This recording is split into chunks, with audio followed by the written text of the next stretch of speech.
Time ম্যাগাজিনের ১০০ প্রভাবশালী তালিকায় ডক্টর ইউনূস। খবরটি প্রকাশিত হয়েছে ১৬ এপ্রিল ২০২৫। ডক্টর ইউনূসকে কেবল তার অতীত অবদানের জন্যই নয়, বরং বাংলাদেশে গণতন্ত্র প্রতিষ্ঠা, পুনর্গঠন এবং নাগরিক স্বাধীনতা সমুন্নত রাখার জন্য বর্তমান প্রচেষ্টার জন্যও স্বীকৃতি দেওয়া হচ্ছে। টাইম ম্যাগাজিনে প্রকাশিত এক নোটে প্রাক্তন মার্কিন পররাষ্ট্রমন্ত্রী হিলারি ক্লিন্টন নোবেল শান্তি পুরস্কার বিজয়ী ইউনূসের প্রশংসা করেন।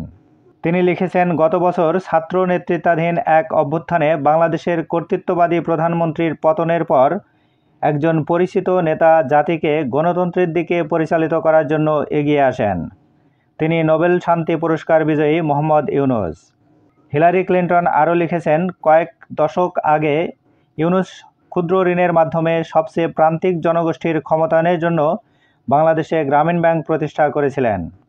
লাখ লাখ মানুষ, যাদের ৯৭% নারী, তাদের ব্যবসা গড়ে তুলতে, পরিবারকে টিকিয়ে রাখতে এবং তাদের মর্যাদা পুনরুদ্ধার করতে সহায়তা করার জন্য।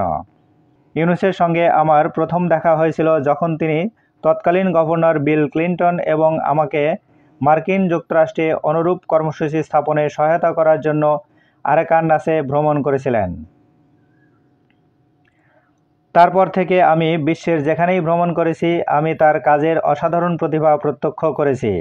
জীবন পরিবর্তিত হয়েছে, সম্প্রদায়গুলো উন্নীত হয়েছে এবং আশা পুনর্জন্ম হয়েছে। ক্লিন্টন আরও লিখেন, এখন ইউনূস আবারও তার দেশের ডাকে সাড়া দিয়েছেন।